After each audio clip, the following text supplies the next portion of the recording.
नमस्कार दोस्तों, स्वागत है आपका हमारे YouTube चैनल में। आज की इस वीडियो में हम माघ मास की कथा अध्याय 7 का पाठ करेंगे। तो आइए पाठ शुरू करते हैं। चित्रगुप्त ने उन दोनों के कर्मों की आलोचना करके दूतों से कहा कि बड़े भाई कुंडल को घोर नरक में डालो और दूसरे भाई विकुंडल को स्वर्ग में ले जाओ, जहाँ उत्तम भोग है। तब एक दूत को कुंडल को नरक में फेंकने के लिए ले गया और दूसरा दूत बड़ी नम्रता से कहने लगा कि हे विकुंडल, चलो, तुम अच्छे कर्मों से स्वर्ग को प्राप्त होकर अनेक प्रकार के भोगों को भोगो। तब विकुंडल बड़े विस्मय के साथ मन में संशय धार कर दूत से कहने लगा कि हे यमदूत, मेरे मन में बड़ी भारी शंका उत्पन्न हो गई है। तो मैं तुमसे कुछ पूछता हूँ, कृपया करके मेरे प्रश्नों का उत्तर दो। हम दोनों भाई एक ही कुल में उत्पन्न हुए, एक जैसे ही कर्म करते रहे। दोनों भाइयों ने कभी कोई शुभ कार्य नहीं किया, फिर एक को नरक क्यों और दूसरे को स्वर्ग किस कारण प्राप्त हुआ? मैं अपने स्वर्ग में आने का कोई कारण नहीं देखता। तब यमदूत कहने लगा कि हे विकुंडल, माता पिता, पुत्र पत्नी, भाई बहन से सब संबंध जन्म के कारण होते हैं और जन्म कर्म को भोगने के लिए ही प्राप्त होता है। जिस प्रकार एक वृक्ष पर अनेक पक्षियों का आगमन होता है, उसी तरह इस संसार में पुत्र, भाई, माता पिता का भी संगम होता है। इनमें से जो जैसे जैसे कर्म करता है वैसे ही फल भोगता है। तुम्हारा भाई अपने पाप कर्मों से नरक में गया, तुम अपने पुण्य कर्म के कारण स्वर्ग में जा रहे हो। तब विकुंडल ने आश्चर्य से पूछा कि मैंने तो आज जन्म में कोई धर्म का कार्य नहीं किया, सदैव पापों में ही लगा रहा। मैं अपने पुण्य के कर्म को नहीं जानता। यदि तुम मेरे पुण्य के कर्म को जानते हो तो कृपया करके बतलाइए।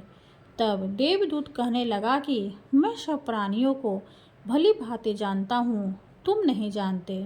सुनो, हरिमित्र का पुत्र सुमित्र नाम का ब्राह्मण था, जिसका आश्रम यमुना नदी के दक्षिणोत्तर दिशा में था। उसके साथ जंगल में ही तुम्हारी मित्रता हो गई और उसके साथ तुमने 2 बार माघ मास में श्री यमुना जी में स्नान किया था।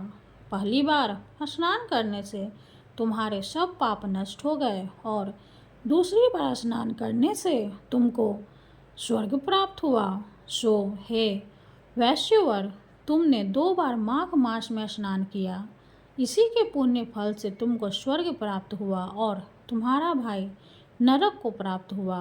दत्तात्रेय जी कहने लगे कि इस प्रकार वह भाई के दुखों से अति दुखित होकर नम्रतापूर्वक मीठे वचनों से दूतों से कहने लगा कि हे दूतों, सज्जन पुरुषों के साथ 7 पग चलने से मित्रता हो जाती है और यह कल्याणकारी होती है। मित्र प्रेम की चिंता न करते हुए तुम मुझको इतना बताने की कृपा करो कि कौन से क्रम से मनुष्य यमलोक को प्राप्त नहीं होता, क्योंकि तुम सर्वज्ञ हो।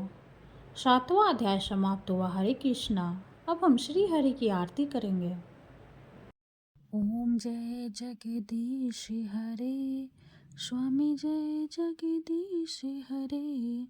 भक्त जनों के संकट शनि में दूर करे।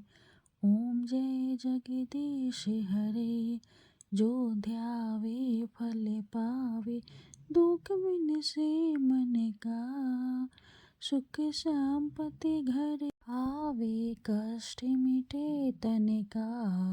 ओम जय जगदीश हरे, माते पिता तुम मेरे, शरण गहूँ मैं किसकी। स्वामी शरण गहूँ मैं किसकी, तुम बिन और न दूजा, आस करूँ मैं जिसकी। ओम जय जगदीश हरे, तुम पूर्ण परमात्मा, तुम अंतर्यामी। पारे ब्रह्म परमेश्वर, तुम सबके स्वामी। ओम जय जगदीश हरे, तुम करुणा के सागर, तुम पालन करता।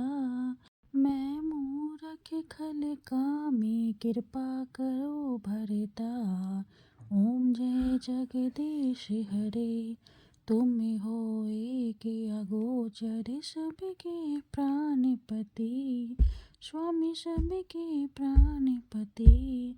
किसी विधु मिलूं दया में, किसी विधि मिलूं दया में, तुमको मैं कुमति। ओम जय जगदीश हरे। दिन बंधु दुख हरता, तुम ठाकुर मेरे। स्वामी तुम ठाकुर मेरे। अपने हाथ उठाओ, अपने हाथ उठाओ, द्वार पर आ तेरे। ओम जय जगदीश हरे। विषय विकार मिटाओ, पाप हरो देवा। स्वामी पाप हरो देवा। श्रद्धा भक्ति बढ़ाओ, संतन की सेवा। ओम जय जगदीश हरे। श्री जगदीश जी की आरती जो कोई नर गावे। स्वामी जो कोई नर गावे। कहत शिवानंद स्वामी, भजत शिवानंद स्वामी, सुख संपत्ति पावे। ओम जय जगदीश हरे। ओम जय जगदीश हरे। विष्णु भगवान की जय हो। वीडियो अगर अच्छे लगे तो लाइक कर दे, चैनल को सब्सक्राइब कर दे। धन्यवाद।